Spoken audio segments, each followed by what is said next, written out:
like to give a little background that's relevant about myself. I started my career in Hispanic marketing. I'm first generation Mexican American, raised biculturally.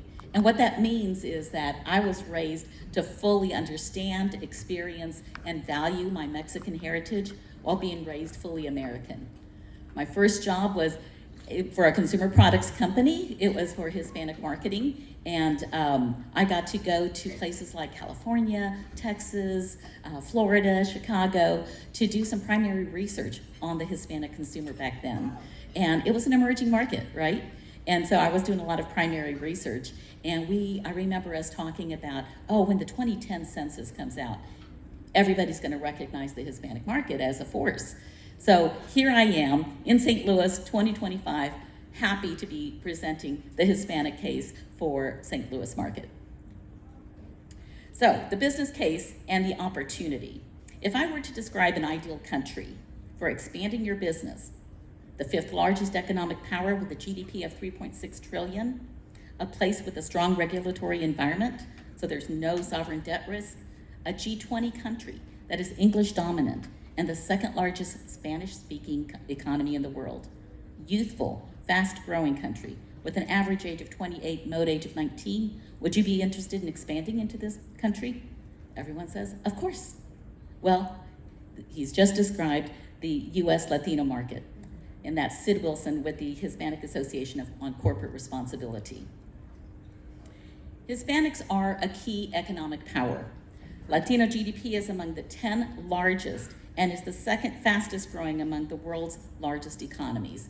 If we were a country, we'd be ahead of Great Britain and France. We're leading business creation, with 86% of all businesses in the last 10 years having been launched by Hispanics.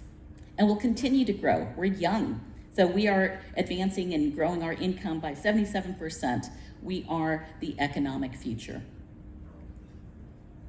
We are the workforce.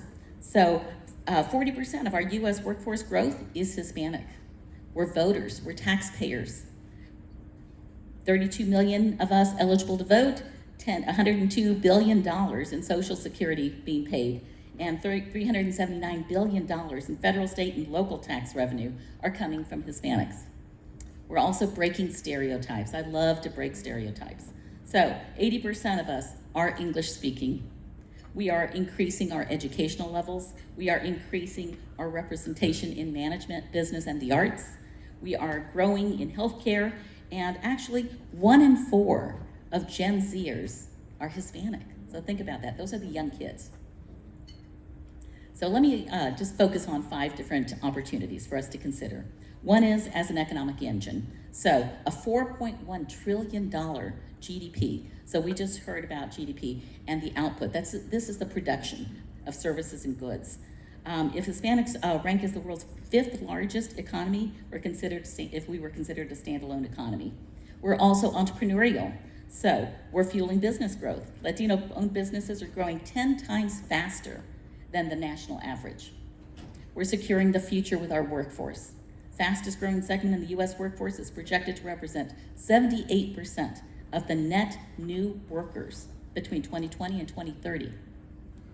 Latinas are the ones that are leading the way. So women are the fastest growing in launching businesses. And we're setting trends. We're shaping consumer markets and driving long-term value, shaping trends across the sectors such as retail, real estate, consumer packaged goods, and technology. I'd like to focus in on three different economic opportunities for us to consider today.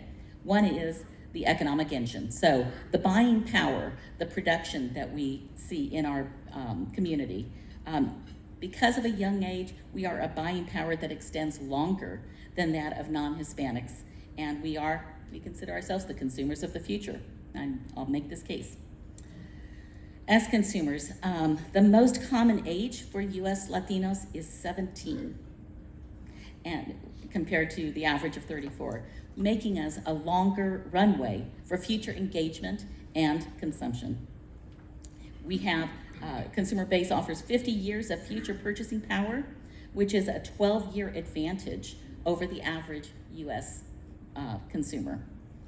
We're over-indexing in streaming, retail, and digital engagement. So Latinos are 2 times more likely to use social platforms and discover new brands. In short, we are buying, we are consuming, and we are growing, and we're young. Any company who wants to do business with us, we need to be talking on social platforms, you need to be thinking about youth, and you need to be thinking about long-term. So a second area of opportunity for us is the entrepreneurial opportunity. Latina-owned businesses are growing 10 times faster than the national average, with $800 billion in revenue, and with Latinas growing 6 times faster, launching businesses 6 times faster. But there's a little bit of a challenge for us. As we're growing, as we're persisting, as we're increasing, we aren't securing the financing that we need. So access to capital has been actually one of our barriers, especially in the area of $50,000 to $100,000 in financing, which I would say is the stage where you're going from a micro company up to a larger company to really scale. That's our opportunity. That's our opportunity. Another area to consider is workforce. So we just talked about how it's kind of a flat workforce. So in my experience at the Chamber, I have many of our corporate members coming to us saying, we need workers. And they talk to us about the Hispanic worker in particular, that we're reliable, we're loyal, we're hardworking, and they're looking for some good workers. So we see that we are the future, with 78% of net new workers predicted to be part of the workforce in 2020 to 2030. The American Business Immigration Coalition, that's an organization that's working on workforce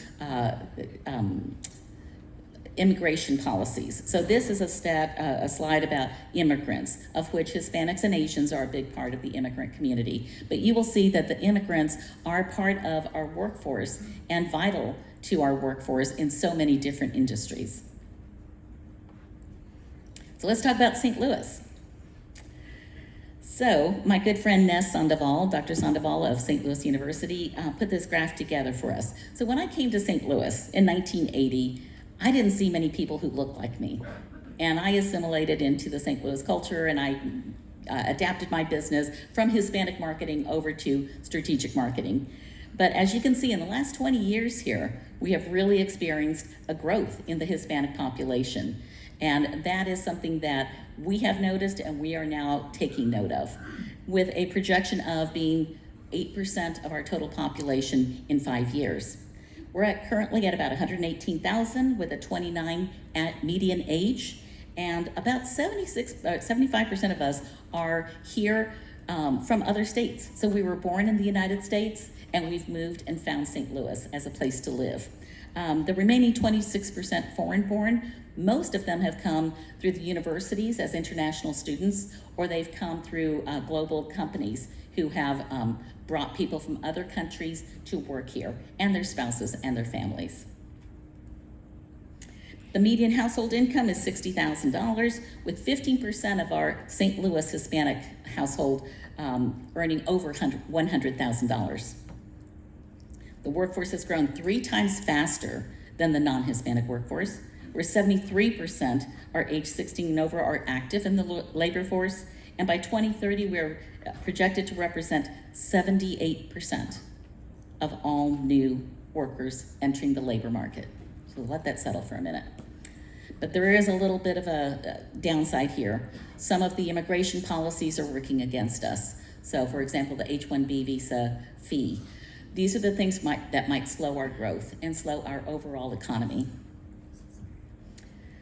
So we have, for employers, there's estimated about 8,800 Hispanic-owned businesses throughout the St. Louis metro area, with nearly 900 Hispanic or Latina-owned employer firms, which employing 7,000 people, generating $300 million in payroll, and that's in the St. Louis metro.